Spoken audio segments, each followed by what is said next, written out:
I met Governor Kean when I was director of the Division of Law at the Attorney General's office, the civil division for the state. I had enormous admiration for him as a governor. And when in the last year of his second term, he had a vacancy in the chief counsel slot, he asked me to come over and be chief counsel. And I still remember my first interaction with him. The counsel's office prepared what we called pass-bill memos. Pass-bill memo reviewed a bill that had come to the governor's desk for signature and ultimately made a recommendation to the governor about whether he should sign or conditionally veto or what he should do. And I remember with some trepidation handing in that first pass-bill memo, because I'd never done one before. And I didn't know the governor that well. And the next morning, Governor Kean asked me to come into his office and said, as I beamed, "That was a great pass-bill memo, Debbie, but you never told me whether the bill was good public policy or not. Signing this bill, is that the right thing to do?" He cared about good government. For him, that meant doing the right thing. That meant justice in its most fundamental sense. How do we develop public policy that will enable people in our society, the most disenfranchised members of our society, participate, be part of the society? Well, one of the things that really concerns me these days is that the poor have almost become lost in our society. We just don't talk about it anymore. When the president gives a speech, he doesn't always mention those in the lowest rung. That's different than Kennedy and Lyndon Johnson and Reagan, and they all mentioned what they would try to do for poor people. Now in the state and in the nation, we just don't hear about it that much, and that can't continue. And we should be protecting poor people and, of course, giving them their rights. This country's based on laws, and we have a Bill of Rights. Well, it shouldn't be that you got to be rich to get those rights. You should be able to get them as any American. That's the importance of legal services, to guarantee that every right that you and I have is also shared by the poorest people in this state. And that's absolutely vital if we're going to live the American dream and do what we preach. Governor Kean really has compassion for people, caring about people who were less fortunate than he. He had a sense of what we're all about as a country and where we should be headed, and he conveyed that.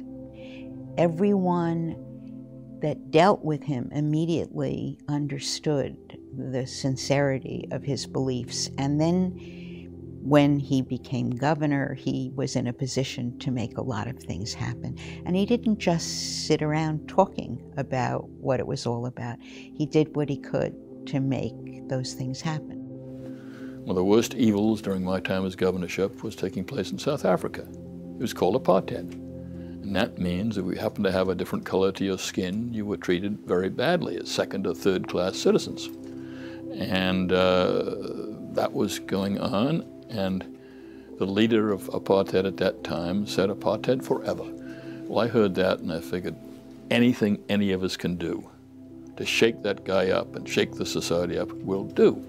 And we happen to have one of the largest pension funds in the country. And the business community, many of whom were decent people, though didn't want me to do that, didn't want me to touch those pension funds, and neither did the administration in Washington, because they said that's foreign policy, that's nothing for you to do as a state. And I thought, that's all I can do, and so let's do what we can. So I signed a piece of legislation that said, this pension fund of the state, this huge will never invest in any other companies, whether it be a prominent New Jersey drug company or any other drug company that does any business with South Africa until apartheid is over. And I was applauded by some people in the state, but attacked widely around the country for doing that. And we were the only state that did it for a long time. And But I was very happy that Nelson Mandela noticed, and Bishop Tutu said that was the first crack, because Bishop Tutu said when you did that, it was the first time the government of South Africa figured there'd be economic consequences if they continued apartheid. The other thing I remember is his commitment to education. He really pushed an education program that would help people.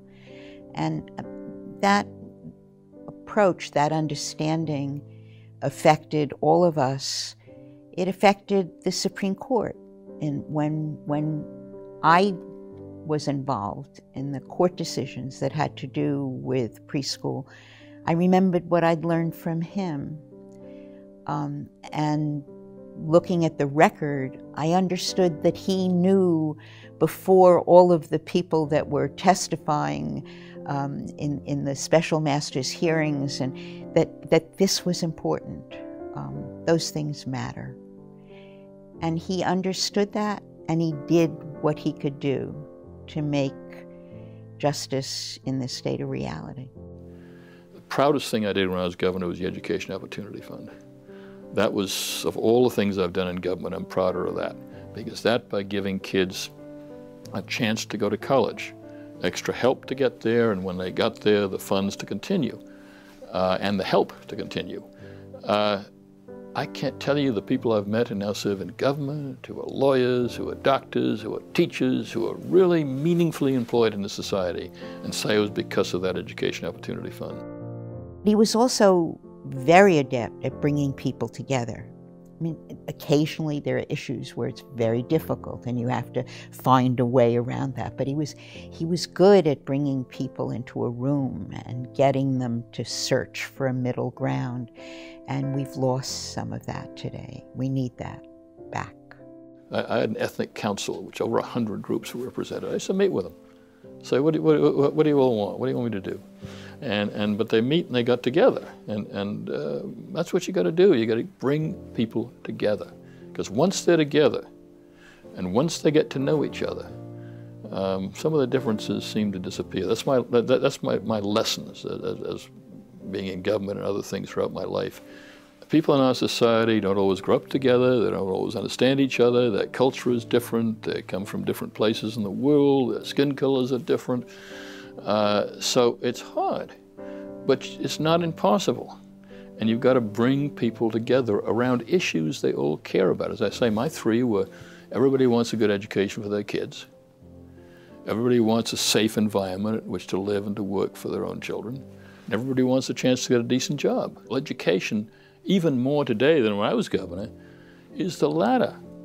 You know, that's, Paul Rope said, we're climbing Jacob's ladder. Every rung gets higher and higher. Well, somebody's taken out the lower rungs. But when you only have 30% of the people in this country who get college ready, that's not the United States of America. Not at the time when a college education is the only way you can get a good job. So that's where we are today. And so we get two jobs. The first one is to change that ladder so people have a chance to go up it. And the second thing we have to do is protect those who didn't get that chance, so that people who are hungry and people who have minimum wage jobs and people who are struggling every day, we got to do everything we can to help them, because it's not their fault. It's not their fault.